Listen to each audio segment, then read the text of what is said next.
malam semuanya ya. Kita bersyukur malam hari ini kita sudah masuk di pertemuan kelima ya.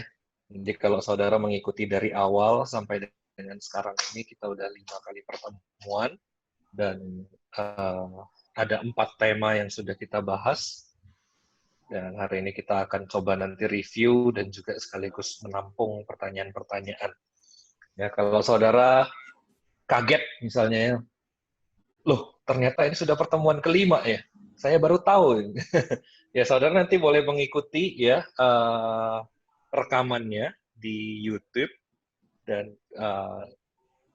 nanti saudara bisa lihat dari sesi pertama sampai sesi yang keempat dengan 4 tema yang berbeda yang ya mungkin hari ini kita akan review aja sih.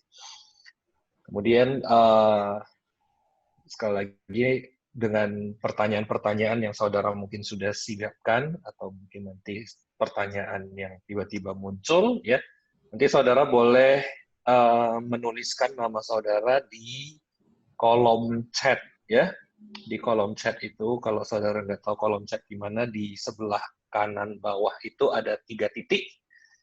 Saudara sentuh 3 titik itu dan di situ ada tulisan chat. Nah, nanti saudara boleh tuliskan nama saudara sebagai antrian ya. Jadi kalau saudara mau ngambil nomor antri, saudara boleh masukkan nama saudara. Atau kalau saudara sangat terbatas dengan kuota dan tidak bisa bertanya secara langsung dengan mengeluarkan suara, gitu ya, dengan meng-unmute, saudara boleh juga tuliskan pertanyaannya langsung di kolom chat. Ya. Tapi kalau bisa, nanti boleh bertanya secara langsung supaya nanti kalau misalnya pertanyaannya kurang jelas kita bisa tanya balik lagi, perjelas lagi pertanyaannya supaya jawabannya juga jelas. Oke, waktu kita itu sampai jam 9 ya, sampai 21. Diharapkan kita boleh memanfaatkan waktu dan kesempatan yang baik ini. Kita hamba-hamba Tuhan semuanya siap untuk menjawab pertanyaan-pertanyaan yang saudara miliki terkait dengan tema besar kita untuk bulan ini ya, yaitu tentang penciptaan. Oke, sebelum saya memaparkan review dari pertemuan 1 sampai pertemuan 4 dan kita masuk ke dalam sesi pertanyaan, baiklah kita memulainya dengan doa terlebih dahulu ya. Mari kita berdoa. Ya Tuhan, kami mengucap syukur ketika ada kesempatan kami boleh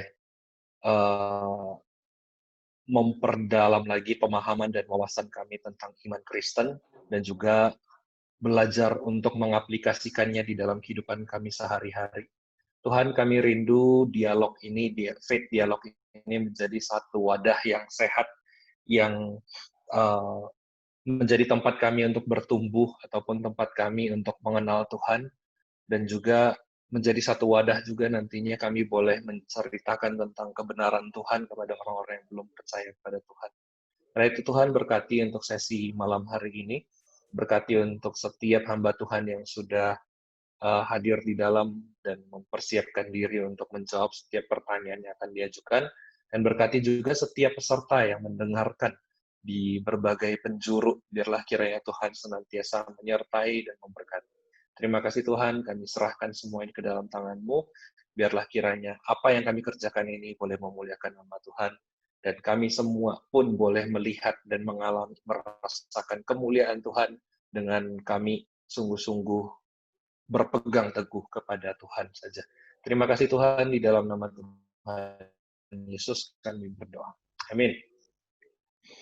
Ya, saudara yang terkasih di dalam Tuhan, kalau kita mereview ya sepanjang 1 bulan ini sudah 4 kali pertemuan, ada 4 tema yang kita angkat gitu ya, dan 4 tema ini terkait semuanya dengan penciptaan ya. Jadi di minggu pertama, di pertemuan pertama itu kita belajar tentang Allah yang menciptakan ya. Sebelum kita masuk kepada ciptaannya itu, apa yang Allah kerjakan, kita terlebih dahulu masuk ke dalam pemahaman tentang siapa itu Allah ya. Ya, kalau di summary-kan ya, bahwa Allah yang menciptakan alam semesta ini adalah Allah yang memperkenalkan dirinya sebagai Allah yang Esa, sebagai Yahweh, ya. Kalau di dalam Keluaran 3 ayat 15 dikatakan bahwa aku adalah aku, ya. Yeh itu kalau di dalam bahasa Ibrani-nya, dan di tense ketiganya ya Yahweh gitu, atau di dalam bahasa Mandarin Yehova, di dalam bahasa Batak Jehovah, yang Jehovah kalau saya mengutip apa yang Boksu Bunsui paparkan, ya. Dan di situ dikatakan bahwa dia adalah Allah Abraham, Allah Ishak dan Yakub, ya. Allah Abraham, Ishak dan Yakub, dan sampai selama-lamanya lah, dan seterusnya nama itu dipakai untuk kita kenal Allah itu. Dan dia bukan hanya Allah yang ada jauh di sana, tapi dia juga Allah yang mau datang ke dalam dunia, ya, sebagai Yesus, ya. Yesus sendiri punya arti bahwa Yahweh menyelamatkan, dan itu adalah jalan di mana Allah menyelamatkan manusia. Dan itu juga dibandingkan di dalam pemahaman tentang Tuhan menurut tradisi Tionghoa, ya. Uh, ada istilah Tien, ada istilah Sangti, ada istilah Tao, ya. Dan itu semua sebagai bayang-bayang dari kebenaran akan Allah itu. Dan di pertemuan kedua, ya, kita mengenal bahwa Allah itu adalah Allah yang menciptakan alam semesta. Dan Allah yang menciptakan itu juga Allah yang menempatkan manusia di dalam ciptaan itu, tapi sebagai puncak dari ciptaan. Dalam artian bahwa manusia itu diberikan tanggung jawab, ya. Uh, punya tanggung jawab, punya peran, dan punya tujuan. Dan tujuannya itu bukan hanya terpaut pada Allah sendiri. Jadi di situ kita mengenal bahwa Allah itu bukan Allah yang egois, yang menciptakan hanya untuk kemuliaan dirinya saja, tapi ada benefit bagi setiap ciptaannya, yaitu manusia itu diberikan nilai kekekalan, artinya bahwa manusia itu diciptakan untuk menikmati yang namanya kekal, dan juga manusia itu diciptakan untuk menikmati relasi dengan Allah, gitu ya, menikmati satu keintiman dengan Allah, dan ciptaan lain juga diciptakan untuk menikmati satu keharmonisan, ya, bahwa semua ciptaan, semua umat, segala yang bernafas itu menyembah Tuhan, memuliakan Tuhan, dan juga menikmati indahnya karya Tuhan, ya. Kemudian bukan hanya itu, tapi di dalam Allah menciptakan manusia itu, manusia diberikan mandat, ya, untuk memenuhi bumi, dan ini yang kita dengarkan pemaparannya di pertemuan ketiga, yaitu penyebaran bangsa-bangsa, suku-suku bangsa, dan juga bahasa. Jadi di pertemuan ketiga kita bisa melihat bagaimana manusia yang sudah diciptakan Allah itu, ya, mereka itu uh, ber, ber, bertambah banyak, tapi di zaman Nimrod itu mereka berusaha untuk meninggikan diri mereka sendiri. Dan artian mereka mau mencari nama, mereka mau menjadi seperti Tuhan, sama seperti bagaimana Adam dan Hawa jatuh. Dan seolah-olah rancangan Allah di situ gagal. Padahal tidak. Justru disitulah Allah tetap menegakkan rancangannya, dan sabdanya itu bahwa manusia itu memenuhi bumi. Dan ketika manusia itu akhirnya punya banyak bahasa, dan salah satunya bahasa Mandarin, gitu ya, itu semua ada di dalam karya Tuhan untuk menceritakan kebesaran Tuhan, ya. Menceritakan bagaimana karya Tuhan, sehingga di pertemuan ketiga ada beberapa yang kita bisa pelajari, menceritakan bagaimana Allah itu bekerja di dalam sejarah, di dalam budaya, termasuk di dalam bahasa, ya. Sehingga itu bisa menjadi salah satu metode yang kita boleh pakai untuk menginjili orang-orang yang bisa berbahasa Mandarin. Dan di situ dijelaskan juga bahwa uh, yang utama yang kita pakai adalah tentu saja bahasa Mandarin yang tradisional, ya. Kalau yang sudah simplified itu kurang tepat untuk kita gunakan di dalam penginjilan terhadap orang Tionghoa secara langsung, ya. Dan di situ kita juga belajar setelah itu, ya, bahwa kita diciptakan, ya, atau Allah merancangkan supaya manusia itu bisa menikmati satu perjumpaan dengan Allah di dalam bentuk penyembahan, ya, sehingga manusia itu diciptakan untuk menyembah Allah, manusia itu diciptakan sesuai dengan gambar dan rupa Allah, dan di situ ada satu kualitas yang Tuhan berikan, yaitu manusia itu adalah makhluk spiritual, makhluk yang diciptakan sangat-sangat spesifik. Tidak ada makhluk lain yang diciptakan dengan kemampuan ini, yaitu makhluk rohani yang mau terhubung dengan penciptanya, yang mau beribadah. Dan di dalam sejarahnya juga terus meneruskan, menceritakan dan mengarahkan supaya manusia itu menyembah di dalam roh dan kebenaran, ya, bahwa bagaimana manusia itu secara rohani itu menyembah Allah, tapi juga bagaimana manusia itu menyembah di dalam batasan-batasan yang Allah sudah berikan, Allah sudah tentukan, yaitu bukan hanya sekadar menyebut nama Allah, tapi sungguh-sungguh juga sesuai dengan tatanannya Allah, dan itu juga bersifat relasional, bersifat sakral, bersifat personal. Artinya bahwa kita itu menyembah bukan hanya antara kita dengan Allah, tapi juga kita dengan sesama umat, ya, bersama-sama menyembah Allah. Itu bersifat sakral, yaitu Allah yang mengundang kita, dan tentu saja ketika Allah yang mengundang, maka ada batasan-batasan yang Allah berikan untuk kita menyembah Allah. Dan juga penyembahan itu bersifat personal, yaitu setiap orang yang percaya kepada Tuhan itu setiap hari, setiap saat, setiap waktu sedang melakukan penyembahan, sedang memberikan persembahan, kalau sama seperti Paulus katakan di dalam Roma pasal 12, bahwa setiap orang percaya itu sedang mempersembahkan hidupnya sebagai persembahan yang kudus, yang berkenan kepada Allah yang sejati. Ya.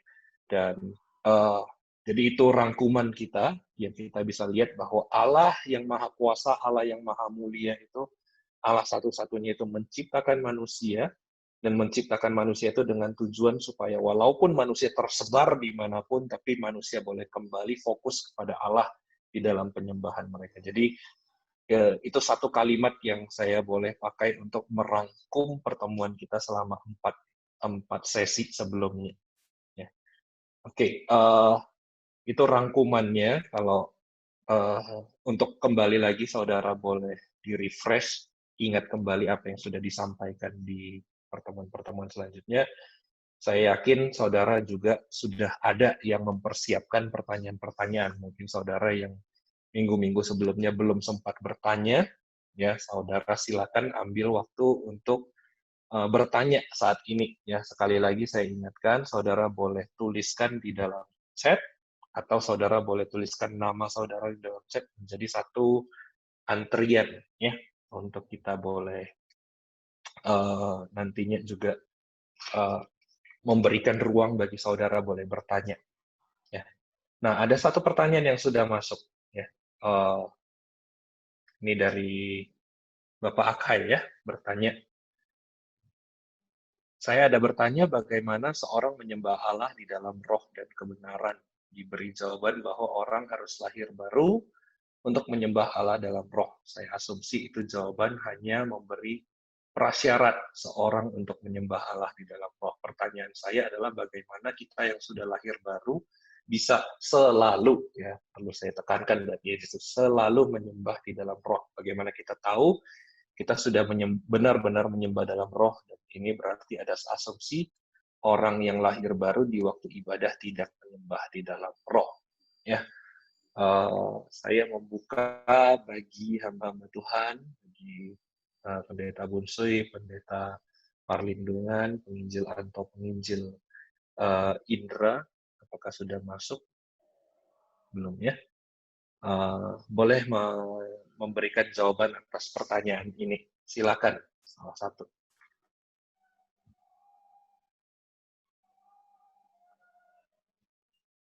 Tentang bagaimana kita bisa selalu menyembah di dalam roh. Apa saja yang perlu diperhatikan?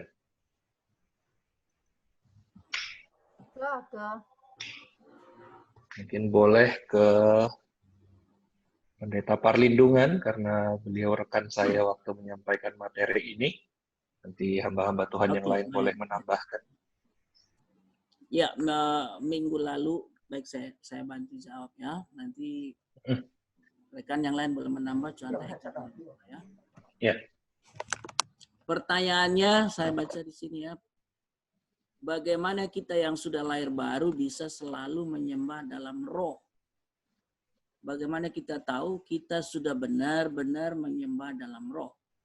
Ini berarti ada asumsi ada orang yang lahir baru di waktu ibadah tidak menyembah dalam roh. Oh ya. Baik, jadi pemahaman pertamanya ya minggu lalu kita tahu bahwa karena dosa roh kita mati. Ya. Mati secara rohani itu berarti kita nggak nyambung lagi sama Tuhan. Yang adalah roh. Itu sebabnya harus dipulihkan melalui peristiwa lahir baru. Roh kita hidup dulu baru nyambung kepada Allah. Jadi koneksitasnya harus dipulihkan. Kita punya akses datang kepada Tuhan, bersekutu dengan Tuhan, masuk ke hadirat Tuhan. Kita punya akses masuk ke tahta kasih karunia Tuhan lewat peristiwa pengudusan hidup kita dalam peristiwa lahir baru. Jadi ketika kita menyembah Tuhan dalam arti format ibadah, baik ibadah pribadi, juga dalam ibadah korporat bersama, sebetulnya menjadi hak istimewa bagi kita yang luar biasa. Rohku memungkinkan connect dengan Allah yang adalah roh itu. Yohanes 4 ayat 24. Ya kan? Jadi sebetulnya konsep penyembahan yang benar itu harus ada pada saya sebagai seorang anak Tuhan yang baik. Ketika ada saat-saat beribadah, baik secara pribadi atau secara korporat, saya sudah mempersiapkan diri sebagai seorang anak Tuhan yang baik. Hanya saja kadangkala konsep ibadah di dalam pemahaman banyak orang bisa keliru. Lama-lama bisa jadi terdegradasi, makin samar. Hari ini saya tuliskan satu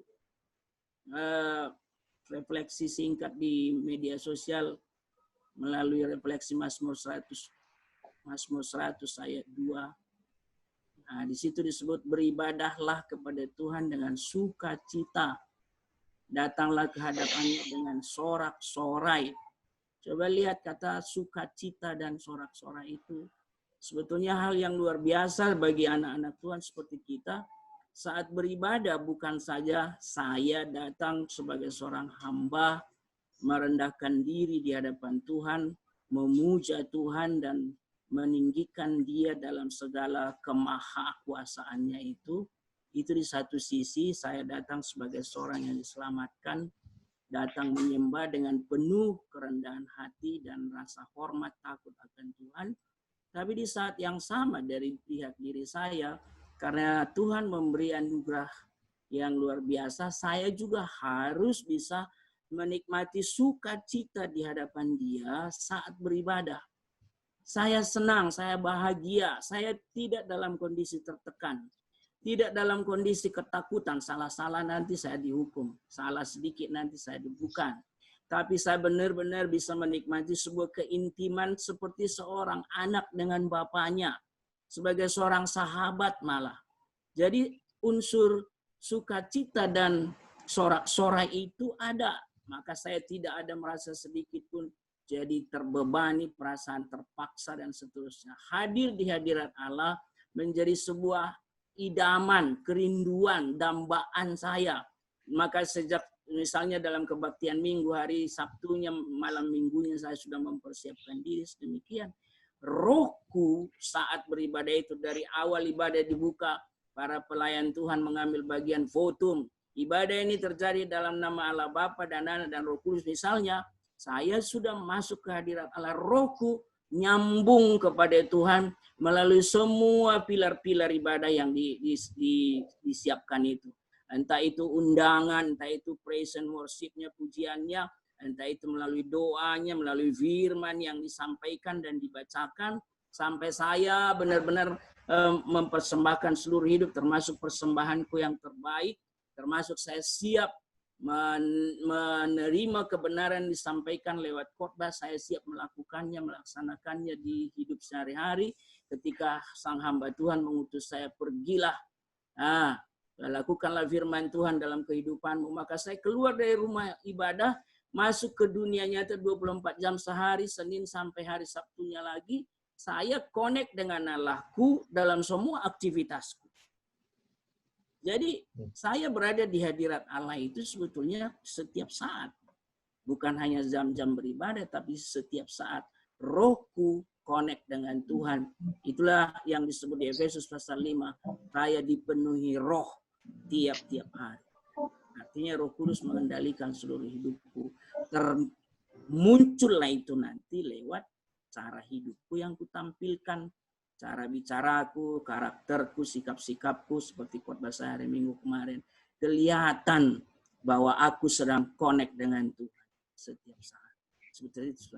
Saya yang bisa merasakan itu, dan orang lain hanya melihat buah yang kuhasilkan, tapi rohku merasa saya connect setiap saat dengan Tuhan. Itu yang harus kujaga.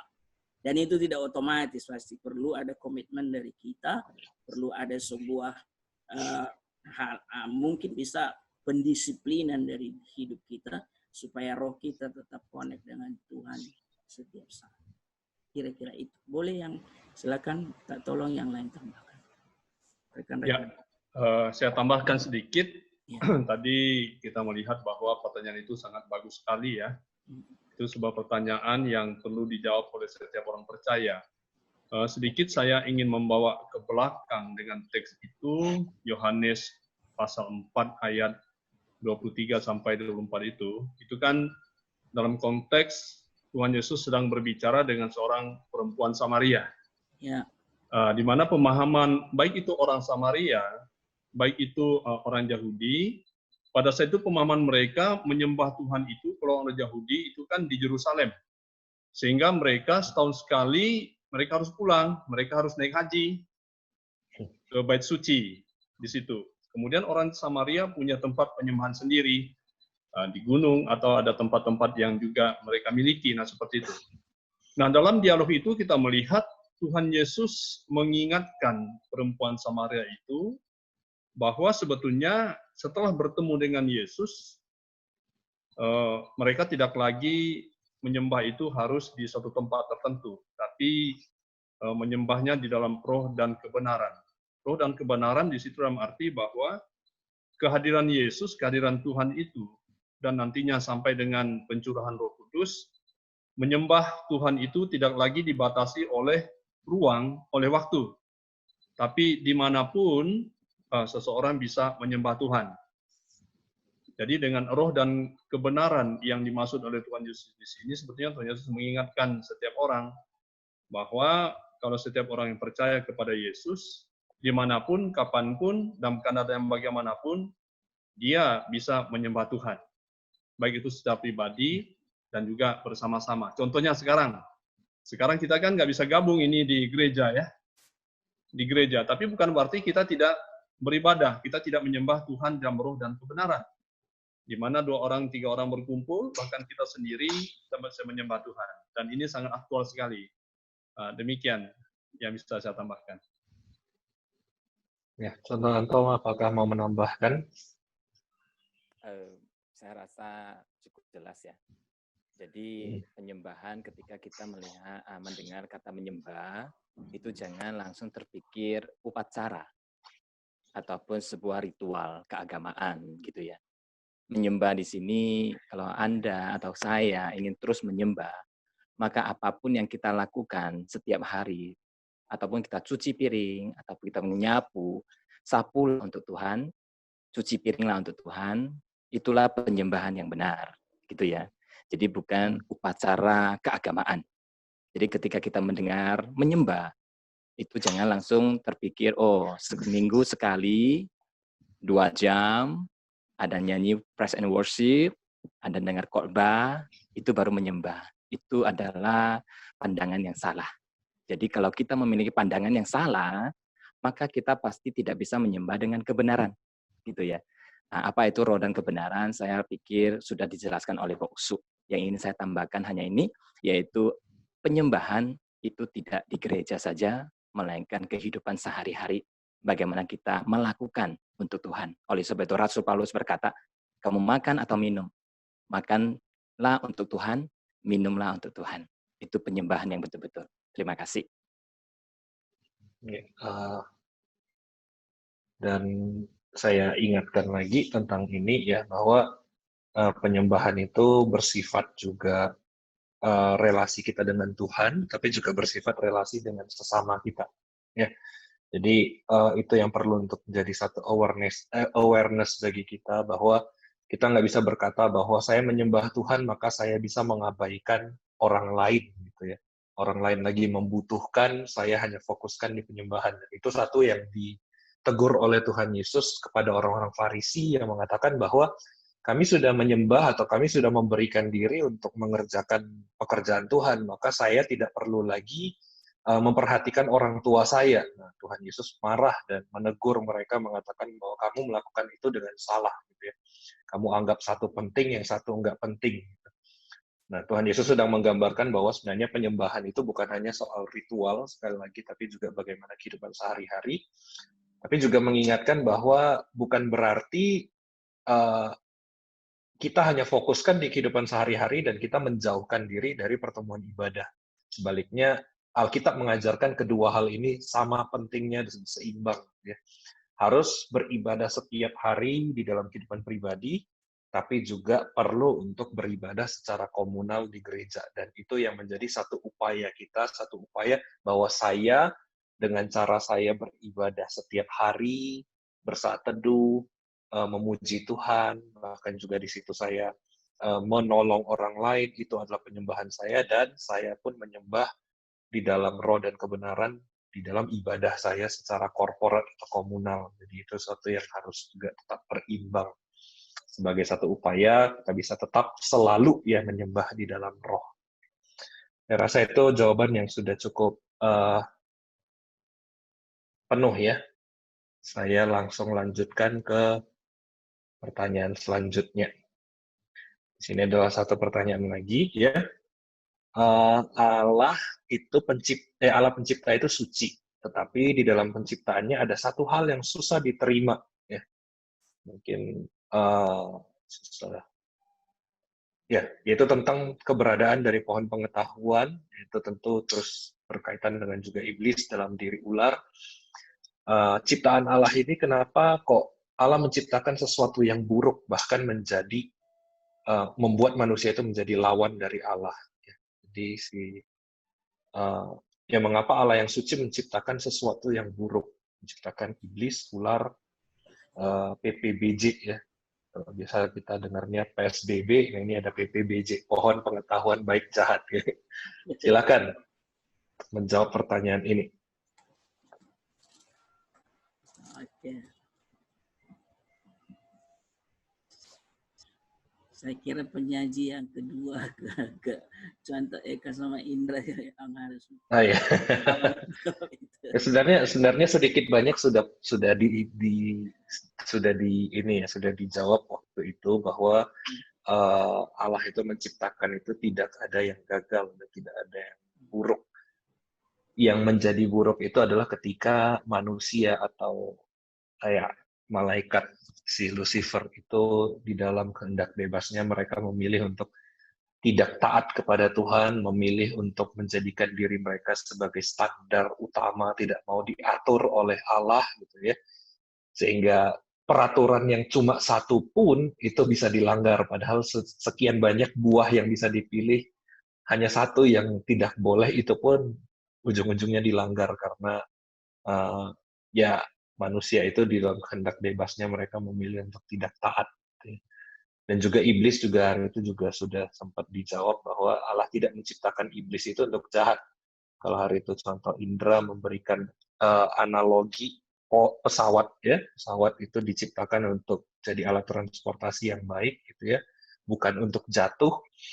Kalau saya pakai analogi pisau itu dibuat gitu ya untuk memotong, misalnya pisau dapur itu dibuat untuk memotong bahan-bahan makanan dan bukan untuk melukai orang, tapi di dalam pilihan dari manusia itu akhirnya manusia menggunakannya sebagai sesuatu yang destruktif atau menghancurkan. Jadi saya pikir bahwa bukan Allahnya yang menciptakan hal yang buruk, Allah menciptakan manusia itu untuk dengan potensi untuk taat dan untuk tidak taat gitu ya, dan manusia itu sendiri yang memilih akhirnya Ada free will. untuk tidak taat. Ya, di dalam free will. Dan akhirnya jatuhlah di dalam dosa. Dan ya, kalau di dalam penciptaan kan dari hari pertama sampai hari ke-6, Allah menciptakan segala sesuatu itu baik, bahkan di akhirnya dikatakan sungguh amat baik. Jadi, sekali lagi bukan soal Allahnya yang menciptakan hal yang buruk, gitu ya. Jadi, semoga ini bisa menjadi satu koreksian bagi cara pandang kita. Apakah ada hamba Tuhan lain yang mau menambahkan? Ya, saya tambahkan sedikit ya. Ya. Mari kita buang jauh-jauh pandangan bahwa Tuhan menciptakan yang baik dan juga sekaligus Tuhan menciptakan yang jahat. Itu harus kita membuang jauh-jauh. Selama kita memegang hal ini, maka kita tidak akan mengerti kenapa Tuhan menciptakan iblis. Yang jahat itu Tuhan tidak ciptakan. Nah, pertanyaan muncul. Lalu yang jahat itu muncul dari mana kalau tidak diciptakan? Ya, jadi saya bisa dikatakan bahwa Tuhan menciptakan yang baik, yang buruk itu muncul. Ya, bukan diciptakan, melainkan muncul. Nah, coba ini lihat komputer ya. Ini ada keyboard, ya, ada keyboard. Saya bisa memakai keyboard ini dan komputer ini mengetik satu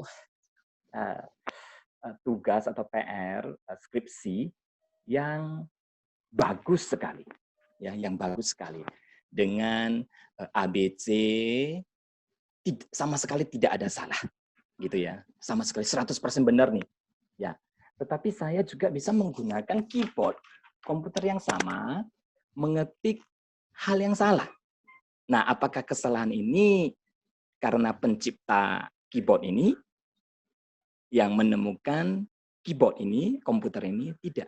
Kesalahan ini muncul, bukan diciptakan. Begitu juga dengan iblis, ya. Tuhan tidak menciptakan si iblis itu. Nah, jahatnya datang dari mana? Yaitu muncul, gitu ya. Jadi tidak dicipta. Saya rasa itu saja. Terima kasih, Santai Kak. Terima kasih untuk tambahannya. Apakah Boksu Bunsri atau Boksu Parlin mau menambahkan lagi untuk pertanyaan ini, atau kita lanjut saja? Ya, sedikit saya tambahkan. Tadi teman-teman sudah menjelaskan apa yang sudah diciptakan oleh Tuhan itu, kata penutup daripada Tuhan adalah sungguh amat baik. Jadi teman-teman, kita jangan berpikir bahwa kejahatan itu diciptakan oleh Tuhan. Tapi kejahatan itu sebetulnya akibat. Akibat dari apa? Akibat dari ketidaktaatan manusia terhadap firman Tuhan, terhadap perintah Tuhan. Sehingga muncullah kejahatan. Kenapa? Ketidaktaatan itu sendiri adalah sebuah kejahatan. Jadi kalau pohon pengetahuan yang baik dan jahat di situ kan, dan pohon kehidupan yang dilarang oleh Tuhan itu, kalau itu tidak dilanggar oleh manusia, maka tidak timbul sebuah kejahatan. Jadi sekali lagi saya ingin mengatakan bahwa pemahaman kita terhadap yang jahat, yang tidak benar, itu muncul di tengah-tengah dunia, tidak diciptakan, tetapi akibat dari manusia yang tidak taat pada firman Tuhan. Demikian. Oke. Terima kasih. Boksu Parlin, adakah mau menambahkan atau kita lanjutkan? Ya, intinya secara doktrinal kita tidak boleh menyebut Allah pencipta kejahatan, ya. Tapi kejahatan muncul karena dosa. Dimulai dari dunia malaikat, Lucifer yang jatuh ke dalam dosa, dan lihat dia datang dalam bentuk ular, dan lihat goda Hawa, dan dialog di situ dengan pembohongan, ya, diputar balik kebenaran, lalu Hawa keliru dan akhirnya memilih untuk tidak taat. Jadi singkatnya, Allah bersih dari segala sesuatu yang sifatnya jahat. Kalau kita menyebut Allah itu maha baik, maka segala sesuatu yang baiklah yang keluar dari dirinya. Itu secara doktrin. Terima kasih. Iya. Itu dia. Semoga sudah cukup menjawab ya. Kemudian pertanyaan selanjutnya ya.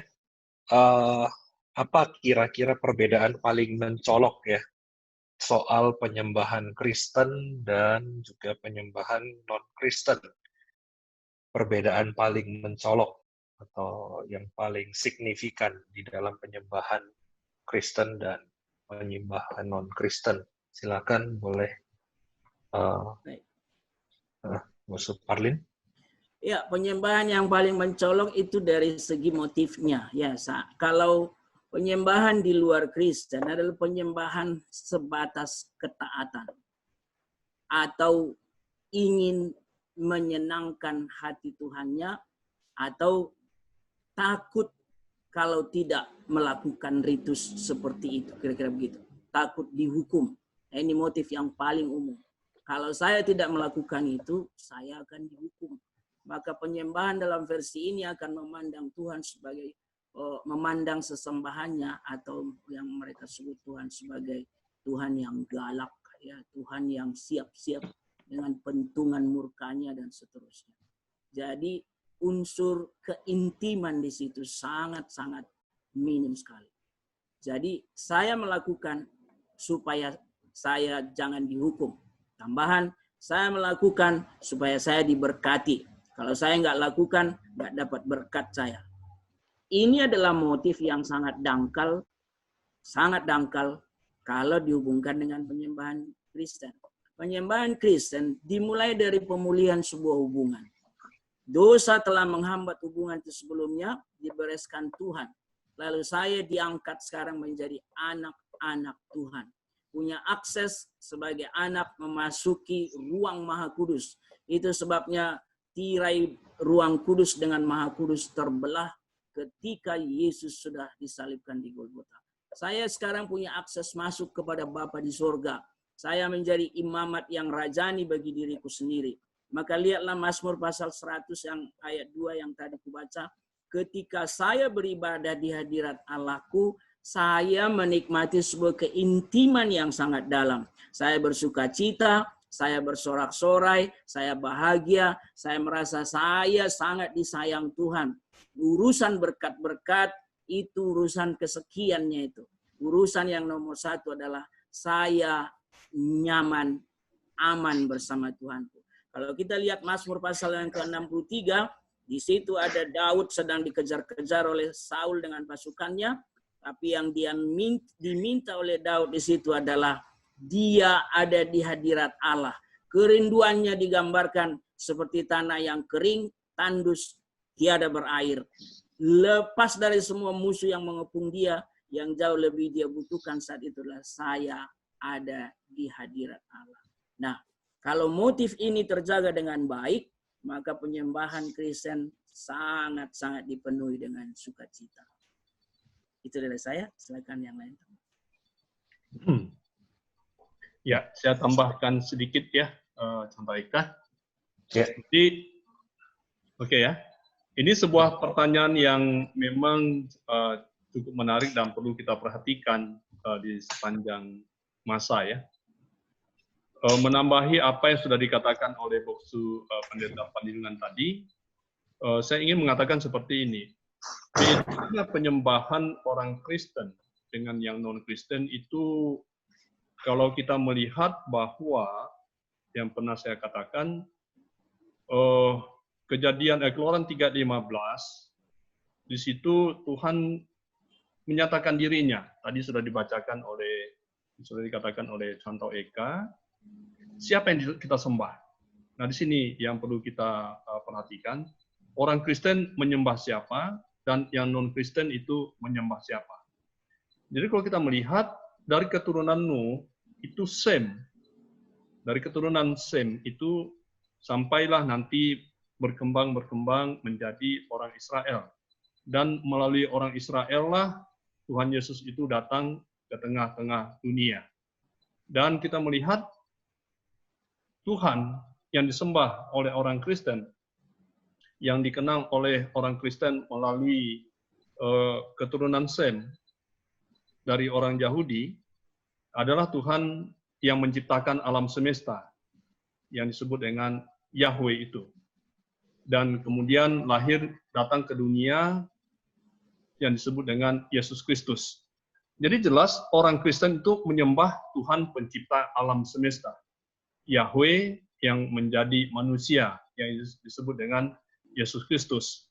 Nah, sementara kita melihat dari saudara-saudara Sem itu, dari keturunan saudara-saudaranya, Ham, Yafet, kemudian berkembang ke berbagai benua Afrika, kalau Ham itu ke benua Afrika, kemudian Yafet itu ke benua Asia sampai Eropa, kita melihat bahwa konsep tentang Tuhan itu ada dalam pemikiran mereka. Tapi dengan seiringnya waktu, mereka lupa. Mereka tidak tahu lagi siapa nama Tuhan yang disembah oleh nenek moyang mereka sebelumnya. Sehingga kita melihat akhirnya mereka juga mengatakan mereka menyembah Tuhan, tapi mereka tidak tahu lagi siapa nama Tuhan yang mereka sembah. Dan akhirnya mereka membuat nama sendiri-sendiri. Tapi kalau orang Kristen itu jelas, keinginan untuk menyembah Tuhan adalah Tuhan pencipta alam semesta, yang dikenal dengan diri Yesus Kristus. Tapi yang non-Kristen itu tidak menyembah Yesus Kristus. Nah, seperti itu. Terima kasih.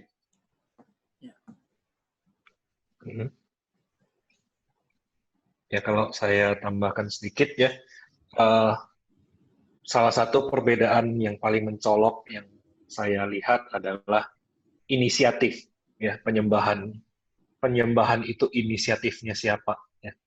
Jadi kalau di dalam ajaran dunia, agama-agama dunia selain kekristenan, semuanya penyembahan itu inisiatif manusia. Manusia yang terlebih dahulu melakukan sesuatu supaya mendapatkan apa yang dijanjikan atau diinginkan oleh sang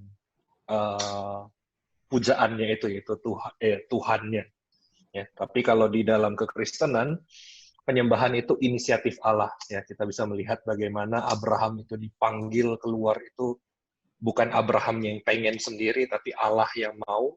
Kemudian ketika Allah mengutus Musa kepada bangsa Israel, dibawa keluar dari Mesir juga itu Allah yang memanggil. Ya. Allah yang memanggil mereka untuk pergi keluar dari tanah mereka untuk menyembah. Dan itu juga yang menjadi satu pengajaran kuat di dalam penyembahan kekristenan. Makanya kita memulai sebuah ibadah itu dengan panggilan dari Tuhan. Gitu ya. Dengan satu ajakan dari Tuhan, undangan dari Tuhan. Dan inisiatif itu juga bukan hanya sekadar Tuhan memanggil, tapi Tuhan juga sudah mengerjakan semuanya. Ketika ya Adam dan Hawa mereka jatuh di dalam dosa, Allah lah yang membuatkan bagi mereka pakaian dari kulit binatang. Ketika Abraham mau mempersembahkan Ishak, gitu ya, Allah lah yang menyediakan domba, ya, kambing jantan itu, ya. Dan begitu juga ketika manusia itu tidak bisa lepas dari dosa, maka Allah lah yang menyediakan jalan bagi manusia itu, Yesus Kristus. Jadi semuanya itu adalah inisiatif Allah, dan kita ini merespons karya Allah, merespons perbuatan Allah dengan satu ucapan syukur, dengan satu rasa hormat, dengan satu rasa cinta yang sangat mendalam kepada Allah, sehingga penyembahan kita itu sebuah respons atas inisiatif dari Allah. Jadi itu satu pembeda yang sangat jelas.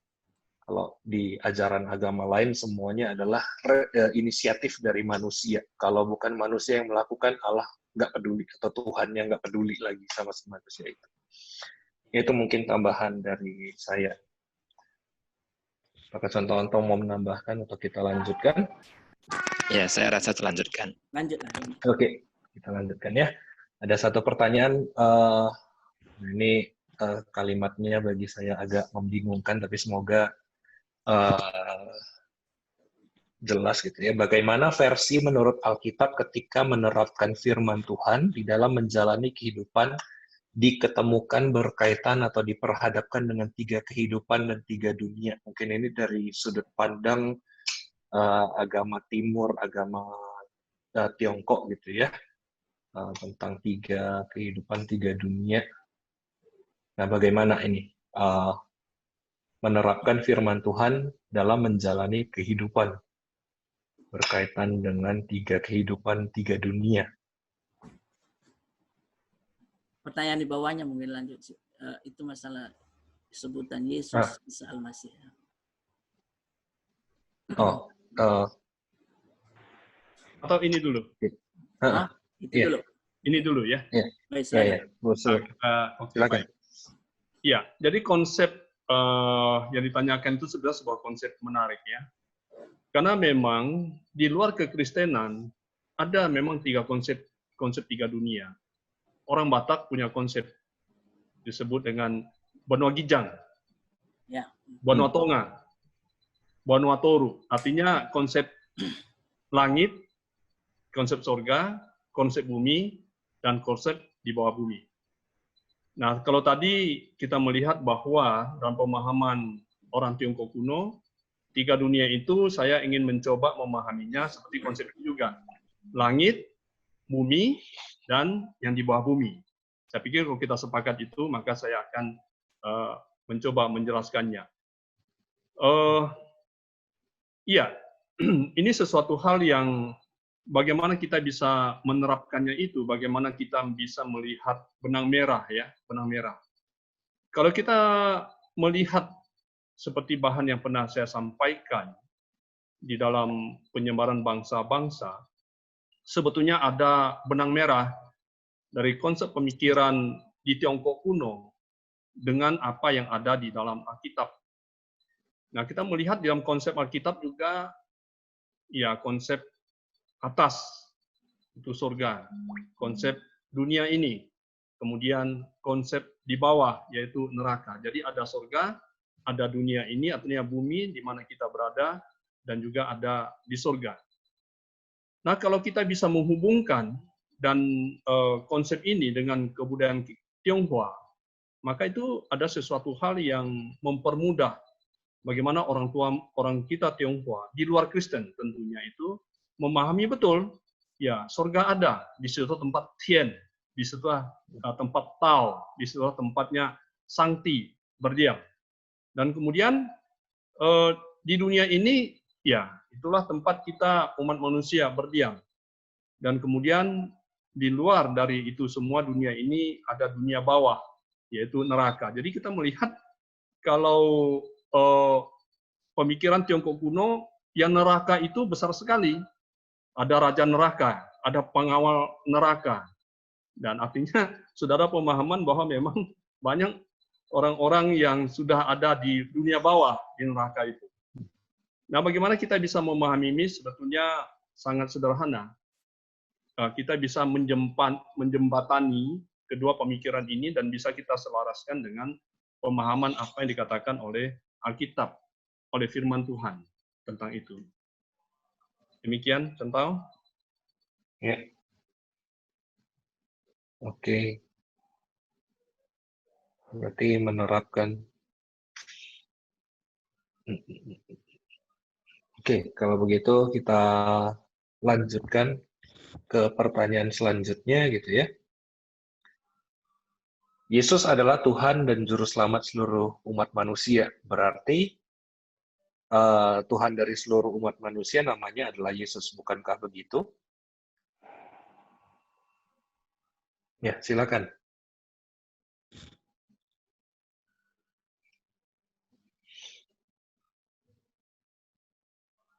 Saya jawab ya.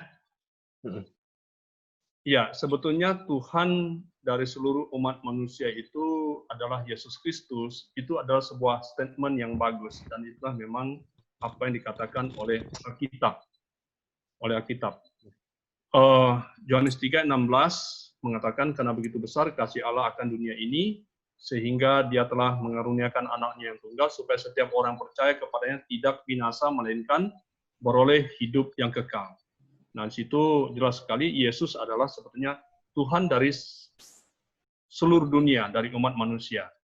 Persoalannya ialah tidak semua umat manusia dengan latar belakang budaya masing-masing memahami bahwa Yesus itu adalah Tuhan dari seluruh umat manusia. Kalau seluruh umat manusia mengerti bahwa Yesus adalah Tuhan, Yesus adalah Tuhan mereka, artinya mereka adalah orang-orang yang sudah percaya Yesus sampai saat ini, tapi nyatanya tidak. Seperti itu. Terima kasih contoh. Iya. Bu Suparlin atau contoh Anto mau menambahkan?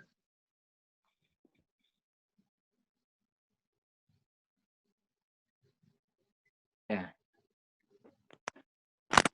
Ya, jawabannya ya tentu Tuhan itu satu ya. Yang menciptakan dunia itu hanya Tuhan yang esa. Tuhan nggak banyak gitu ya. Apakah Yesus itu ya ketika dia datang ke dunia itu diberi nama Yesus. Sebelum dunia diciptakan itu namanya ya Yahweh gitu ya. Tuhan gitu. Jadi Yesus itu banyak loh. Yesus itu kalau di zamannya Yesus itu bukan hanya Yesus sendiri. Ada juga Yesus-Yesus yang lain. Bahkan sampai saat ini Yesus juga, nama Yesus juga banyak. Ya. Seperti waktu aku masih di Malaysia ada namanya Jesus gitu ya. Bahkan juga ada yang dinamakan Yehova. Gitu ya. Itu adalah panggilan saat dia di dunia ini. Saat dia lahir, dia diberi nama Yesus. Nah, kalau sampai sekarang ya kita panggil nama Yesus ya tidak salah, ya. Tapi juga harus disertai ya Yesus Kristus. Yesus yang mana gitu ya. Jadi Tuhan apakah saya lebih suka menjawab bahwa Tuhan itu satu. Tuhan itu enggak banyak, ya. Seluruh umat manusia hanya memiliki satu Tuhan. Nah, Tuhan yang mana? Kalau Anda tanya saya, ya saya akan menjawab. Dia adalah Yesus Kristus, Allah Bapa yang kita kenal melalui Yesus Kristus. Itu saja. Ya, terima kasih contoh, Eka. Ya, terkait dengan ini juga saya seringkali mendengar ada argumen terutama dari orang Tionghoa ya gitu ya, yang mengatakan bahwa Yesus itu kan Tuhannya orang Barat gitu. Ya, jadi dan satu yang menggelitik untuk saya jadi respon saya adalah kalau seandainya Tuhannya orang Barat dan Tuhannya orang Tionghoa dan nantinya ada Tuhannya orang Afrika, Tuhannya orang Australia itu beda-beda, harusnya manusianya juga yang diciptakan itu beda-beda dong gitu ya, sesuai dengan maunya Tuhan. Tapi kita melihat bahwa manusianya itu cuma berbeda di warna kulit, dan itu juga udah kita bahas di waktu pertemuan yang materi yang ketiga ya. Jadi dengan melihat bahwa hasil ciptaannya itu walaupun beragam tapi masih punya kemiripan-kemiripan satu dengan yang lain, berarti kita bisa mengetahui bahwa penciptanya itu satu dan nggak mungkin ada Tuhan secara regional. Tuhannya Tiongkok beda dengan Tuhannya Amerika, beda dengan Tuhannya Afrika. Pasti hanya satu Tuhan saja, sehingga terjadilah terjadilah ciptaan ini semuanya. Jadi ya memang kalau ditanya kepada setiap pemeluk agama pasti akan menjawab dengan jawaban masing-masing. Dan itu tentu saja berasal dari cara manusia ini memandang kepada Tuhan. Namun di dalam Alkitab uniknya adalah bahwa bukan cara kita manusia memandang kepada Tuhan, tapi bagaimana cara Tuhan memperkenalkan diri kepada manusia. Dan salah satu cara yang paling agung Tuhan memperkenalkan diri adalah dengan Dia datang menjadi manusia itu di dalam Yesus Kristus. Karena itu kita percaya bahwa Yesus adalah Tuhan bagi seluruh dunia. Walaupun dunia tidak menerima Yesus sebagai Tuhan, tetap Dia adalah Tuhan atas seluruh dunia. Ya, kita langsung lanjut ya dengan pertanyaan selanjutnya gitu ya. Nah ini berkaitan dengan nama Yesus dan Isa Al-Masih gitu ya. Dikaitkan dengan bahasa Inggris itu Jesus, bahasa Hokkien Yaso, Mandarin Yesu, dan tentu saja katanya kalau gitu ya harusnya kita terima dong, karena nggak beda gitu. Kalau beda, bedanya di mana? Silakan. Mungkin Bu Suparlin mau menjawab ini? Iya. Bedanya Yesus dengan Isa Al-Masih. Khusus pertanyaan, samakah Isa Al-Masih dengan Yesus Kristus? Jadi kalau Yesus kan bahasa Yunani ya. Kristus juga bahasa Yunani. Mesias itu bahasa Ibraninya Kristus. Ya, artinya yang diurapi ya, menjadi raja, Tuhan, nabi. Terus Isa itu sendiri kan bahasa Arab. Nah, Aram. Makanya Islam memakai kata Isa. Jadi Al-Masih itu dari Mesias itu bahasa Arab, bahasa Ibraninya. Jadi Al-Masih sebetulnya sama dengan Mesias. Terjemahannya ya. Sama dengan Kristus. Terjemahannya. Kalau begitu, kalau Islam mengatakan Isa Al-Masih, apakah menunjuk kepada Yesus Kristus yang disebut Alkitab itu? Jawabannya, secara umum, ya, itulah yang dimaksud mereka itu. Pribadi yang dijelaskan di Injil itu. Yang kita sebut juru selamat itu.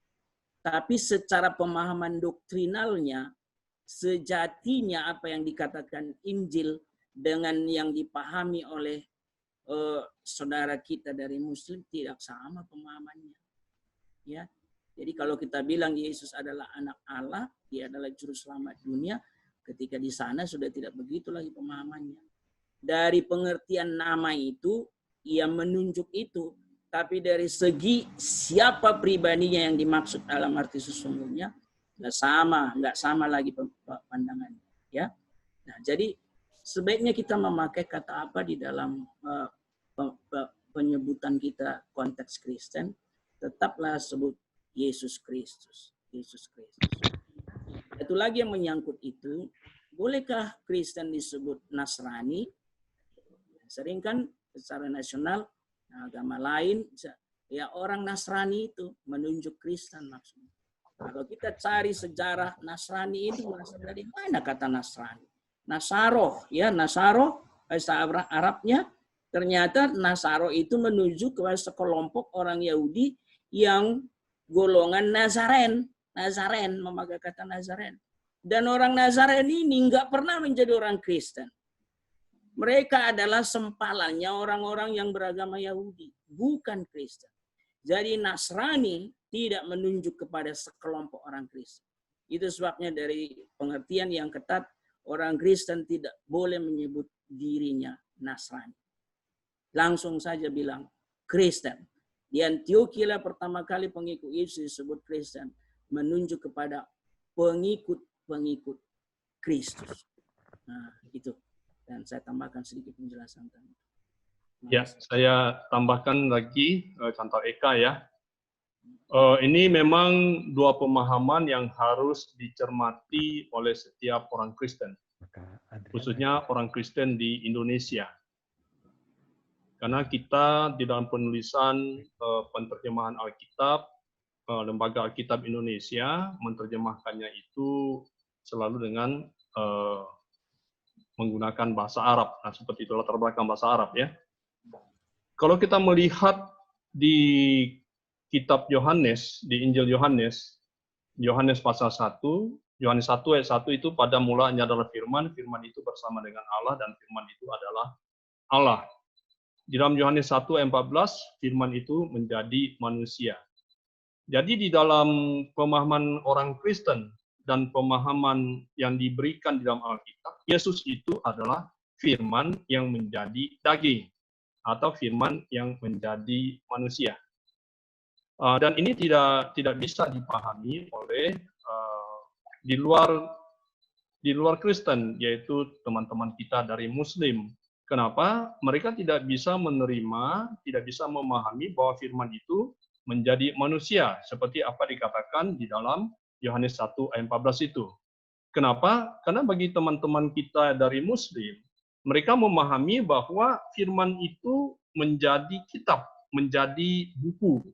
Itulah disebut dengan nuzul Quran itu. Jadi kalau kita bicara tentang Yesus adalah firman menjadi manusia, mereka tidak akan bisa memahami dan mereka tidak bisa terima itu. Nah, seperti itu. Jadi sehingga pemahaman siapakah Isa, apakah Isa yang mereka pahami itu sama dengan Yesus, itu dua hal yang berbeda, jelas tidak sama. Demikian.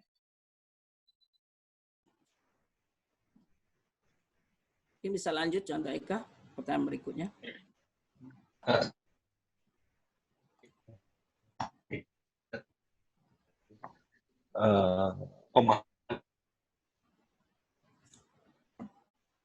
Konsep Allah gitu ya. Mohon maaf, suara contoh Eka putus-putus. Ya, kayaknya sinyal ini. Videonya tutup, contoh videonya tutup aja video supaya sinyalnya nggak hilang. Oke.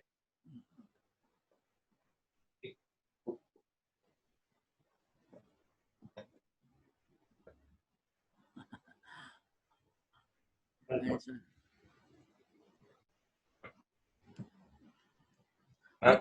Nah, putus juga masih putus.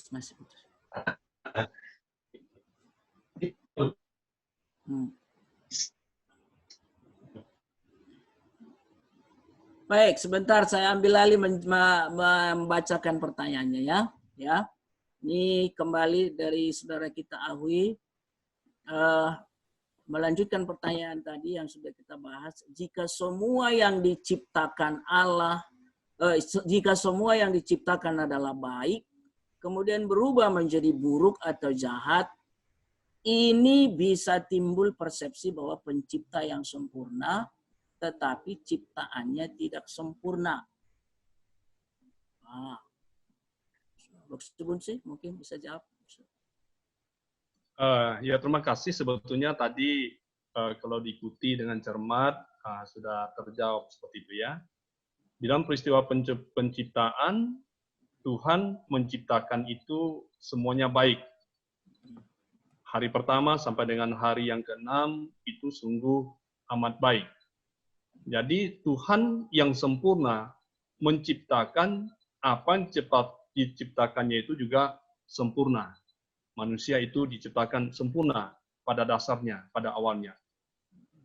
Persoalannya tadi sudah jelas, mengapa ciptaan yang sempurna itu akhirnya menjadi rusak. Itu bukan berarti Tuhan yang sempurna, Tuhan yang berdaulat itu tidak mampu untuk memelihara ciptanya.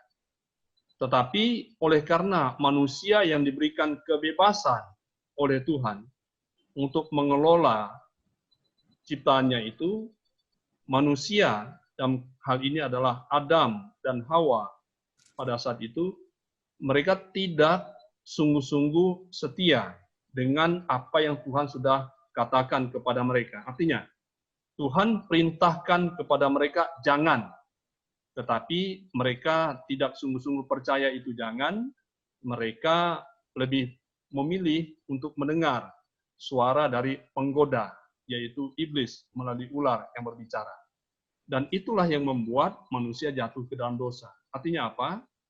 Yang sempurna yang diciptakan oleh Tuhan itu menjadi rusak. Rusak kenapa? Dosa masuk kepada manusia. Itulah cikal bakal dari kerusakan apa yang Tuhan ciptakan, termasuk terhadap manusia itu sendiri. Makasih.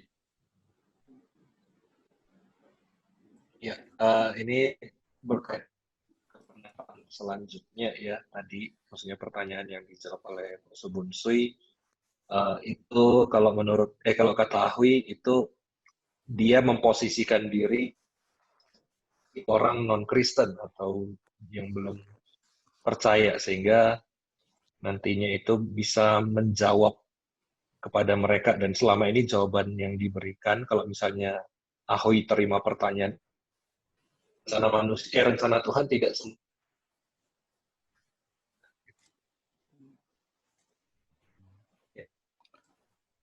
ya. Contoh Eka, suaranya masih apa? Mungkin saya boleh minta waktu sedikit ya untuk tanggapi yang ini, karena saya juga sering ditanya sama teman-teman mereka yang belum percaya, tapi mereka dulu dasarnya ada belajar di sekolah Kristen, sehingga mereka juga tahu. Dan ini juga memang udah pertanyaan yang paling umum. Kalau saya melihat begini ya, satu sisi manusia itu diciptakan Tuhan itu sempurna. Kenapa sempurna? Otak manusia itu Tuhan ciptakan begitu sempurna itu bisa berkembang, berkembang, berkembang. Ya, itulah luar biasanya, itulah kesempurnaan itu. Tapi dalam kesempurnaan itu juga bisa menyebabkan karena kebebasan dan kesempurnaan itu bisa menghasilkan sesuatu yang bahkan di luar dari yang seharusnya. Itu salah satu dosa itu kan. Tetapi kalau kita mau telusuri lebih dalam lagi, memang banyak hal yang kadang-kadang pada saat sekarang mungkin kita belum bisa cerna seutuhnya.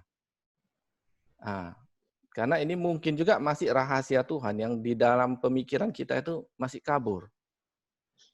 Saya yakin apapun yang menjadi rahasia Tuhan, suatu saat itu akan terkuak dengan jelas oleh setiap manusia. Ya, contohnya kita katakan rahasia Tuhan itu contohnya lah handphone lah ya. Handphone itu mungkin 50 tahun yang dulu sebelumnya ya. Handphone itu adalah sesuatu yang bakal tidak mungkin dan tidak pernah ada di dalam logika manusia ada handphone seperti itu. Ya, di luar nalar mereka pada masa itu. Tapi handphone itu merupakan rahasia Tuhan yang tercipta melalui karya manusia dan saat sekarang itu adalah wajar dan kita sudah bisa menerima. Jadi menurut saya Tuhan menciptakan manusia itu sempurna. Karena kesempurnaannya itu manusia itu dicipta bukan seperti robot. Ya, robot itu seolah-olah ya 100% benar apa yang dia buat.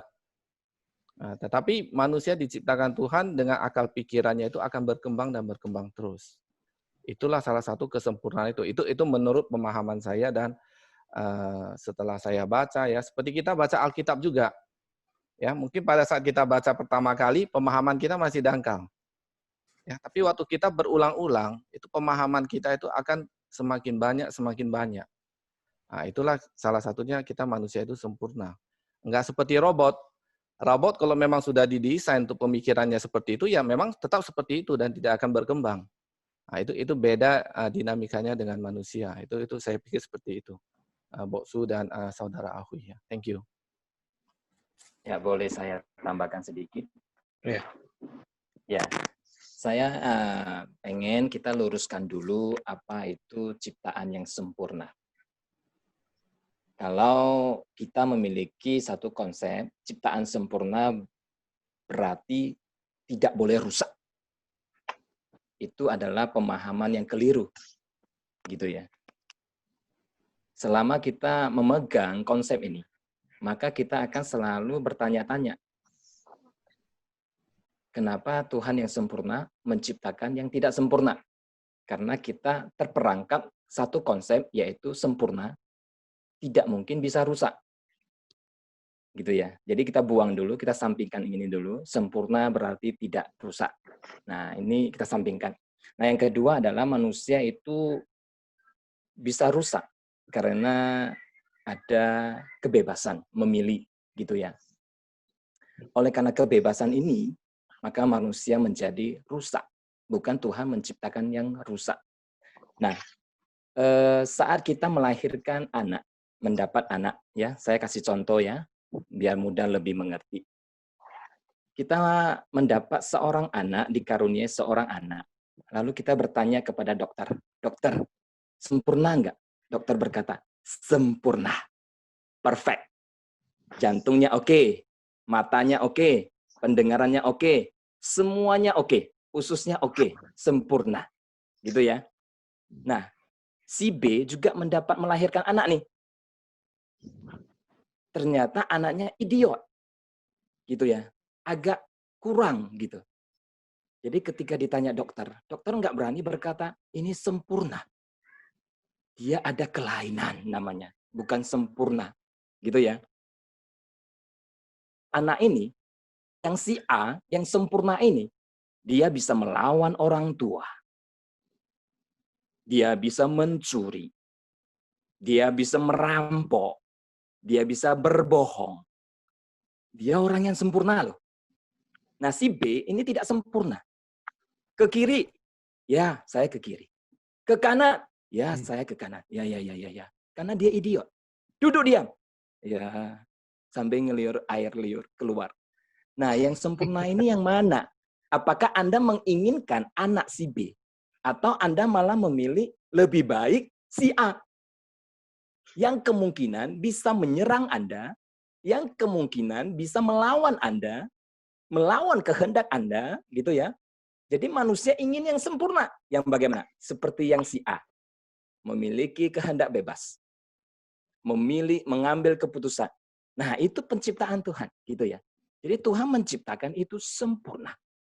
Kalau Tuhan menciptakan manusia dengan tanpa memberikan kebebasan, itu tidak sempurna. Seperti yang idiot ini. Dia tidak sempurna. Ke kiri, ya kiri. Ke kanan, ya kiri kanan. Duduk diam, ya saya duduk diam. Itu nggak sempurna. Gitu ya. Jadi kita buang dulu. Sempurna berarti tidak boleh rusak. Itu kita buang. Ya, sempurna itu memiliki kehendak bebas. Ya, saya rasa itu saja. Terima kasih. Ya, terima kasih Tante Anto. Kita boleh lanjutkan ke pertanyaan selanjutnya ya. Ini berkaitan dengan, nah kalau saya lihat ini, satu hal yang saya rasa kita perlu untuk tanggapi ya. Pertanyaan dari, atau pernyataan sebenarnya dari Diana yang mengatakan bahwa kita harus memberitakan Injil ya kepada saudara kita bahwa Tuhan kita sebenarnya adalah sama. Jadi jangan ada perpecahan, pertentangan. Kita ini sebenarnya saudara walaupun ajarannya berbeda, tapi secara rohani semuanya adalah sama. Ya, ini saya yakin kita semua hamba-hamba Tuhan pasti mau menjawab untuk meluruskan pandangan ini. Ya, silakan kepada siapa dulu? Bunsui dulu boleh. Ya, terima kasih. Sebuah ide yang bagus ya. Saya ingin mengajak kita memahami seperti ini.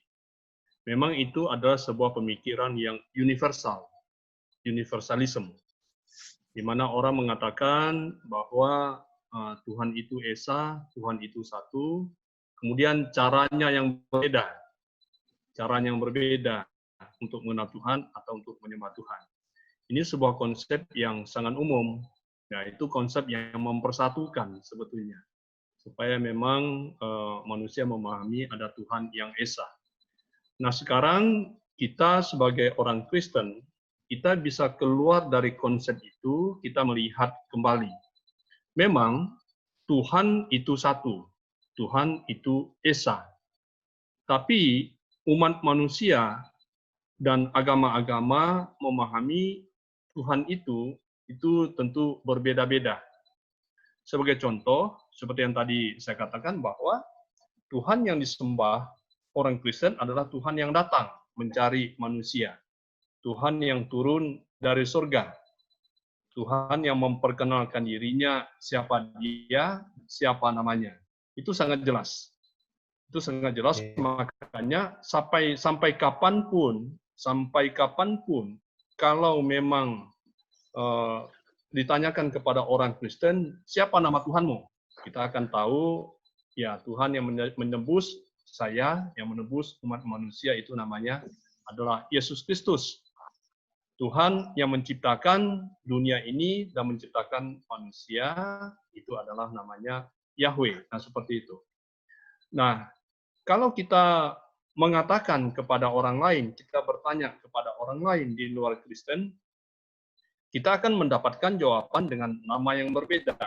Nah, nama yang berbeda tentu sekali menunjukkan pribadi yang berbeda. Ini sangat penting ya. Menunjukkan pribadi yang sangat berbeda. Kita ambil contoh saja. Kalau kita punya KTP, kita buat KTP, seperti saya namanya Bunsui. Nah, seperti itu. Kemudian,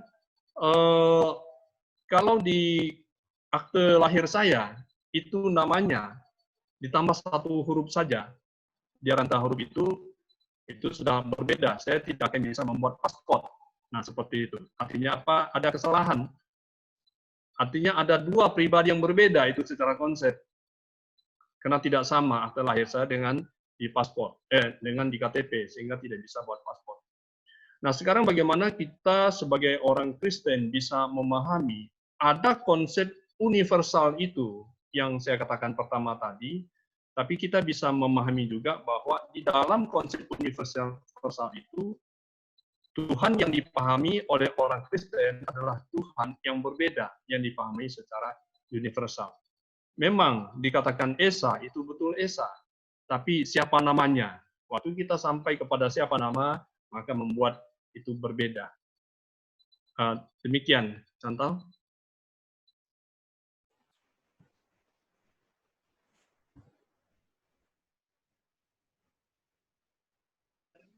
Contoh Anto. Ya, saya rasa sudah cukup jelas contoh Eka. Ya, ya sama ya. Jadi kalau kita ibaratkan seperti kalau kita mengatakan ayah saya orangnya seperti ini, dan orang lain juga berkata, ya ayah saya, kita punya ayah yang sama. Gitu. Tapi waktu dia jelaskan dengan ayah saya berbeda total. Gitu. Tentu saja itu sangat berbeda, apalagi ini berkaitan dengan Allah. Allah saya seperti ini, Allah dia seperti itu, ya pastinya itu sudah sangat berbeda. Jadi sebelum saya katakan Allah kita di dalam kekristenan mau datang ke dalam dunia. Ya, konsep agama lain belum tentu menggambarkan ada Allah atau Tuhan yang mau datang ke dalam dunia. Belum lagi tujuannya datang ke dunia mau ngapain? Kalau mau ngecek manusia, ya seperti di dalam konsep dewa-dewa, dewa Zeus misalnya datang ke dalam dunia buat ngecek manusia, buat kawin dengan perempuan dunia, gitu ya. Tentu saja berbeda dengan tujuan dari Allah di dalam kekristenan. Ya. Dan dari hakikatnya sendiri juga kita bisa membedakan. Firman Tuhan di dalam Alkitab ya, Alkitab berkata bahwa Allah itu roh. Tapi ada ajaran mengatakan Allah itu bukan roh. Tuhan itu bukan roh. Ya, Tuhan itu zat. Ya.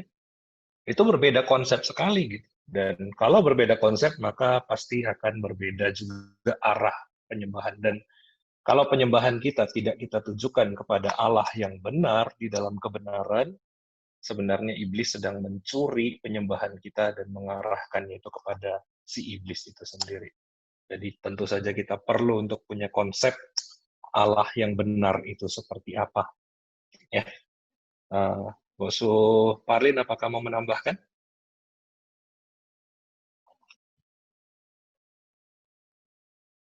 Suaranya, Bosu Parlin, suaranya nggak buka. Oh sudah, Suaranya saya sudah. Lanjut aja contoh pertanyaan. Oke ya. Pertanyaan berikutnya ya, ini juga menarik ya.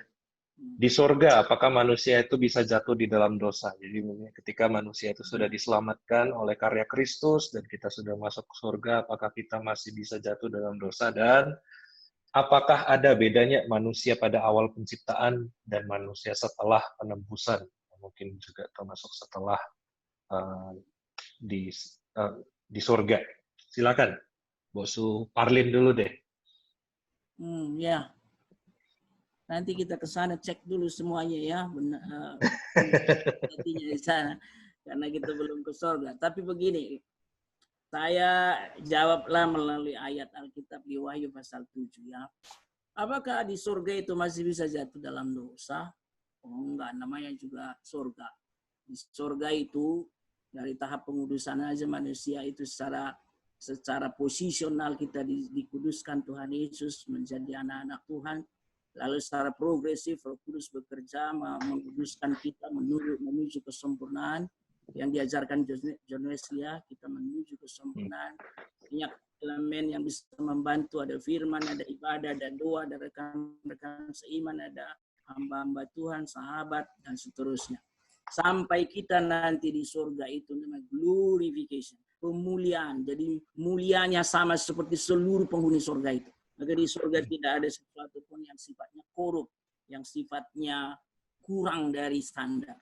Jadi di dalam Wahyu 7 dibilang begini, bagaimana nanti suasana surga? Ini gambarannya. Maka kataku kepadanya, Tuanku, Wahyu 7 ayat 14 mulai ya. Tuanku, Tuhan mengetahuinya. Lalu ia berkata kepadaku, mereka ini adalah orang-orang yang keluar dari kesusahan yang besar, dan mereka telah mencuci jubah mereka dan membuatnya putih di dalam darah anak domba. Inilah glorification ya. Karena itu mereka berdiri di hadapan tata Allah dan melayani Dia siang dan malam di bait sucinya. Dan Ia yang duduk di atas tahta itu akan membentangkan kemahnya di atas mereka yang masuk surga itu. Mereka tidak akan menderita lapar dan dahaga lagi, dan matahari atau panas terik tidak akan menimpa mereka lagi. Ayat 17. Sebab anak domba yang di tengah-tengah tahta itu, Yesus maksudnya, akan menggembalakan mereka dan akan menuntun mereka ke mata air kehidupan. Dan Allah akan menghapus segala air mata dari mata mereka. Maka segala sesuatu yang tidak baik, tidak sempurna, nggak ada lagi di sana. Jadi bagaimana mungkin bisa saleh-salehnya Tuhan yang sudah masuk surga itu berbuat dosa lagi? Benih dosa sudah tidak ada di dalam dirinya. Kuasa dosa apapun yang sifatnya korup, mengurangi derajat semula dari idealisnya Allah waktu mencipta itu sudah pulih lagi di sana. Seperti rencana awal itu. Jadi kalau pertanyaannya masih bisakah orang yang sudah masuk surga melakukan dosa? Jawabannya tidak akan pernah. Ya. Ada lagi pertanyaannya tadi sekitar itu. Jadi apa bedanya manusia pada awal penciptaan dan manusia setelah penebusan? Manusia pada awal penciptaan sempurna seperti tadi, tapi punya free will yang akhirnya memilih jatuh dalam dosa. Tapi sebelum jatuh dalam dosa sempurna itu, apakah bedanya dengan manusia setelah penebusan? Manusia setelah penebusan itu termasuk kita sekarang yang masih ada di kota Medan ini, yang di dunia ini. Saya sudah ditebus Yesus, tapi saya belum sampai ke masuk ke glorification. Ya, bisa saya masih ada di dalam tubuh, betul. Tapi di dalam tubuh ini saya suatu saat akan lepas dari tubuh ini, diberi tubuh yang baru. Ini tubuh dari benih yang fana, ya. Tapi roh saya, jiwa saya sudah ditebus Yesus, maka saya sekarang belajar berjalan mentaati Tuhan.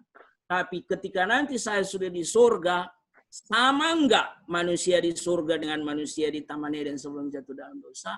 Idealnya sama, tapi perbedaannya adalah fisiknya. Fisik yang di Taman Eden itu terbuat dari tanah, tapi fisik yang di surga itu adalah tubuh kemuliaan. Ya. Ya. Oke. Silakan yang lain. Oke, saya tambahkan sedikit. Kalau kita melihat Roma 3 ayat 23, situ jelas mengatakan bahwa karena semua orang sudah berbuat dosa dan kehilangan kemuliaan Tuhan itu sendiri. Jadi konsep dosa yang di dalam Alkitab yang dipahami oleh orang Kristen itu jelas. Dosa itu membuat manusia itu mati. Mati dalam arti pertama mati secara fisik, kemudian mati secara roh. Itu penciptaan yang pertama. Tapi kita melihat setelah peristiwa penyaliban Tuhan Yesus, terjadi penebusan manusia yang berdosa, maka ada satu kata yang disematkan kepada orang Kristen yang sudah percaya, yaitu hidup baru. Hidup baru artinya apa?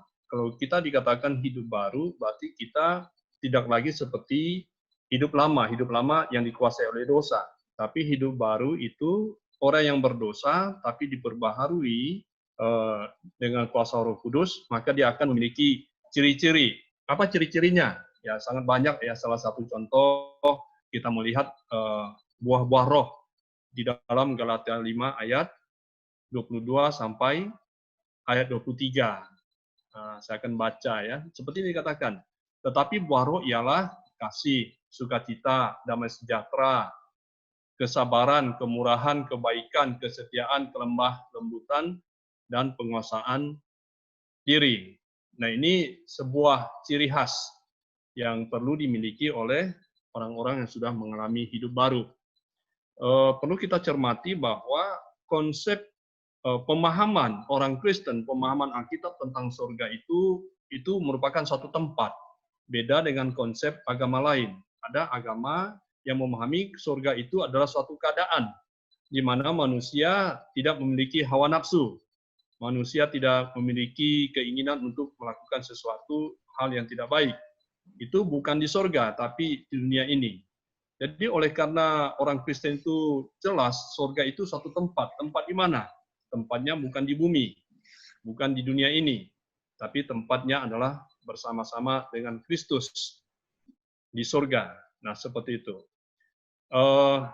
Tadi Boksu Panlindungan sudah mengatakan dengan panjang lebar bahwa orang yang mengalami hidup barulah, orang yang sudah percaya Yesus dan mengalami hidup baru, menjalankan firman Tuhan, dia akan dibawa ke surga. Jadi surga itu adalah tempat yang kudus dan tempat orang-orang yang sudah dikuduskan. Jadi dikuduskan, tidak ada lagi di situ keinginan untuk melakukan kejahatan atau dosa. Nah, seperti itu. Demikian contoh. Ya, sudah. Dan ya kalau saya mau sedikit tambahkan ya. Jadi di dalam pemahaman Kristen atau Alkitab, manusia itu ada 4 fase ya. Ini secara keseluruhan gitu ya. Fase yang pertama itu adalah fase ketika Adam dan Hawa, yaitu manusia itu bisa berdosa ya. Manusia ketika diciptakan belum berdosa, tapi mereka bisa berdosa. Kemudian ketika manusia jatuh di dalam dosa, maka seluruh keturunan Adam dan Hawa ya, di dalam keberdosaannya mereka jadinya tidak bisa tidak berdosa. Ya, yang tadi dari fase yang pertama bisa berdosa, ketika jatuh dalam dosa jadinya tidak bisa tidak berdosa, artinya semua manusia jatuh di dalam dosa dan pasti berdosa. Tapi kemudian Kristus datang dan membawa manusia yang percaya kepadanya masuk ke dalam fase yang ketiga, yaitu bisa tidak berdosa. Ya, tentu saja itu dengan sepenuhnya mengandalkan karya Roh Kudus yang memimpin dan menolong kita ini, orang-orang yang percaya ini, bisa tidak berdosa. Tentu saja juga kita masih bisa jatuh di dalam dosa. Ya, tidak ada yang berkata, tidak ada ayat Alkitab berkata bahwa orang Kristen tidak bisa berdosa. Ya, kita bisa tidak berdosa, dan nantinya ketika kita masuk ke dalam tahap glorification seperti tadi dijelaskan oleh Boksu Panlindungan, kita masuk ke dalam fase tidak bisa berdosa ya. Jadi dari bisa berdosa kemudian menjadi tidak bisa tidak berdosa. Di dalam Kristus kita bisa tidak berdosa, dan nantinya kita masuk fase tidak bisa berdosa. Jadi itu tentang fase kita sebagai manusia. Dan nah, apakah jika manusia sudah masuk surga dan masih bisa berdosa, apakah karya keselamatan Kristus sia-sia? Nah, tentu saja kita berkata bahwa ketika manusia di dalam surga, kita tidak lagi bisa, sudah tidak bisa berdosa. Ya, jadi tentu saja karya Kristus di situ semakin nyata dan penuh. Ya, bahwa kita sudah dimampukan bahkan dibuat menjadi tidak bisa lagi berdosa, karena disitulah puncak dari tujuan kita hidup manusia itu untuk memuliakan Allah. Nah, mungkin sedikit lagi dalam waktu 2 menit, apakah pertanyaan terakhir ini bisa dijawab dalam agama Buddha, Dewa Dewi di surga itu kalau salah menolong manusia bisa dilempar ke bumi. Bagaimana dengan malaikat-malaikat dalam agama Kristen? Apakah konsep Lucifer itu sama seperti di dalam Buddha, kalau salah bisa dibuang ke bumi? Silakan. Salah satu. Apakah contoh Anto mau menjawab ini? Atau mungkin Boksu Bunsui? Ya, makasih. Terakhir. Oke. Ya, terima kasih ya. Ini satu pertanyaan yang memang perlu dicermati secara terus-menerus. Kalau di dalam kekristenan itu jelas, kita ada dunia ini, kemudian kita ada surga. Jadi di dalam kekristenan surga itu suatu tempat. Nah, seperti itu. Jadi kalau orang yang sudah masuk ke surga itu tidak akan dibuang ke bumi lagi.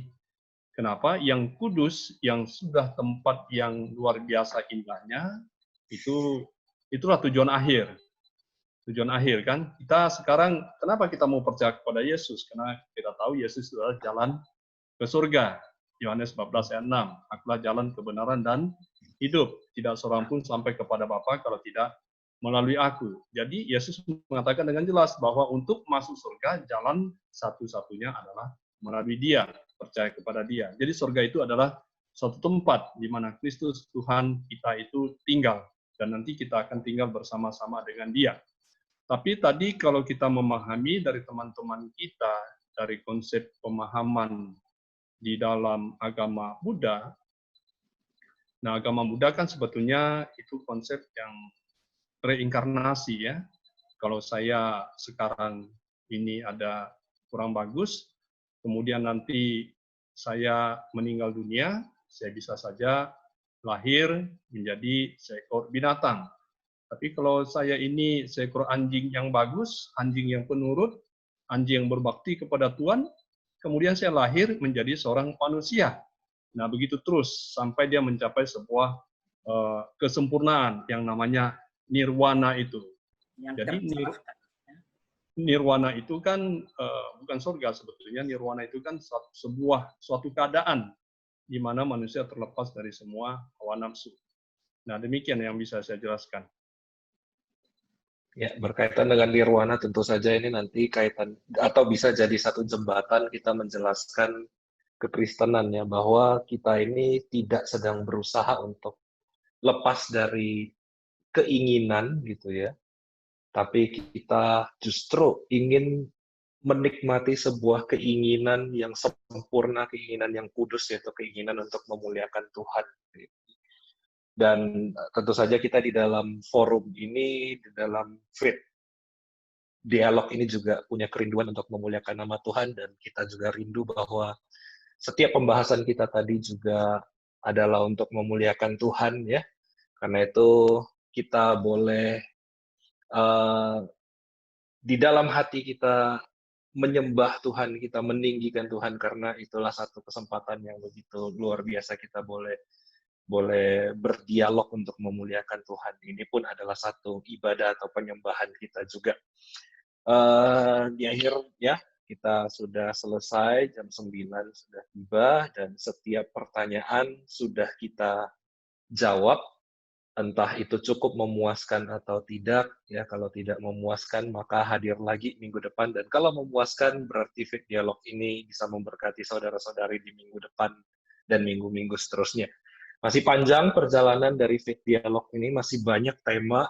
Kita sudah susun tema itu sampai di bulan Desember nanti, dan bukan hanya berhenti di situ tentu saja. Dan tema-temanya tentu saja sangat menarik dan pasti akan bisa menjawab keingintahuan saudara-saudara, bisa menambah wawasan kita sekalian. Karena itu saya rindu mengajak kita ya, malam hari ini ketika kita menutup, kita sama-sama berdoa ya, untuk supaya Faith Dialog ini boleh tetap Tuhan pimpin, Tuhan arahkan, sampai seterusnya semakin banyak orang boleh diberkati dan semakin banyak orang boleh dipakai untuk membawa semakin banyak jiwa lagi mengenal Tuhan ya. Dan kita berdoa supaya setiap penyaji yang sudah menyajikan selama berjalan ini juga boleh terus Tuhan perlengkapi ya, untuk nantinya memberikan wawasan, dan Tuhan pakai juga untuk menolong saudara-saudara sekalian untuk boleh bertumbuh di dalam iman. Nah, itu saya mengajak saat ini kita sama-sama buka suara, kita berdoa, kita bersyukur kepada Tuhan, kita meninggikan Tuhan kita untuk Faith Dialog yang kita sudah jalani, dan kita tetap berdoa supaya Tuhan memimpin Faith Dialog ini boleh terus berkarya ya, boleh terus menjadi alat Tuhan untuk membuahkan karya yang memuliakan nama Tuhan. Saat ini mari kita sama-sama buka suara, kita berdoa, dan nanti saya minta untuk penutup Su Bunsui boleh menutup di dalam doa. Ya, mari kita buka suara, kita berdoa. Ya Tuhan, kami sungguh mengucap syukur dan membesarkan nama-Mu Tuhan, karena Engkau-lah yang tinggi dan mulia, yang memampukan setiap perjalanan dari Faith Dialog ini dari awal sampai akhir, sampai dengan hari ini, dan masih ada perjalanan ke depan berbulan-bulan, bahkan bertahun-tahun mungkin Tuhan, dialog ini boleh Tuhan pakai untuk memuliakan nama Tuhan. Karena itu Tuhan, saat ini aku berdoa menyerahkan supaya Tuhan boleh memakai terus dialog ini menjadi berkat bagi banyak orang, memimpin semakin banyak orang, boleh masuk ke dalam pertumbuhan iman mereka, mengenal Kristus sebagai Tuhan, sebagai Juru Selamat, sebagai Allah yang hidup, yang nyata, yang mau datang ke dalam dunia untuk menyelamatkan manusia. Tuhan, Engkau yang pimpin untuk setiap kami, hamba-hamba Tuhan, sudah mengikuti, dan juga setiap orang-orang yang sudah mendengarkan sesi demi sesi dialog ini, Tuhan terus berkati dan terpakai. Terima kasih Tuhan, terima kasih dalam nama Tuhan Yesus. Berdoa bersyukur. Bapak, terima kasih, kami bersyukur. Tuhan mempersatukan kami melalui sarana Zoom ini, dan kami berterima kasih untuk kesempatan kami bisa memahami bagaimana kasih Yesus yang perlu kami sampaikan kepada umat manusia yang ada di dunia ini. Bapak, inilah kami, anak-anak-Mu yang Tuhan sudah perlengkapi.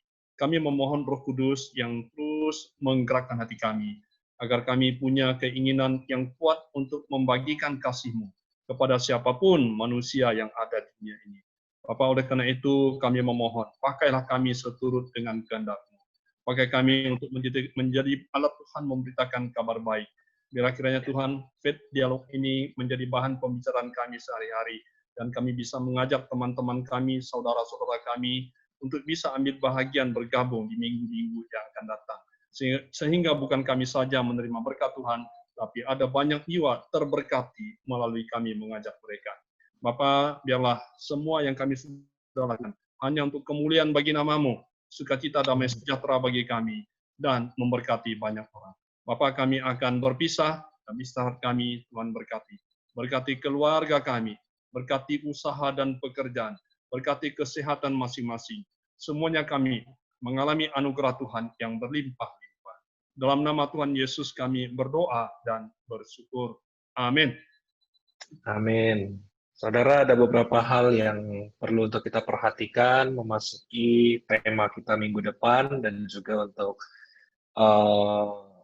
ya ada satu kerinduan kita bisa semakin lagi terangsang untuk mengikuti, bahkan mengajak orang-orang boleh mengikuti Faith Dialog ini ya.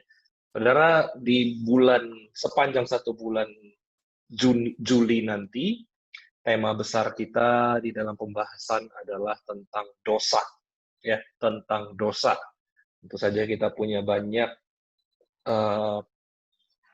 pertanyaan mungkin, atau juga kita sering kali mendengar tentang dosa, atau kita masih bingung dengan dosa.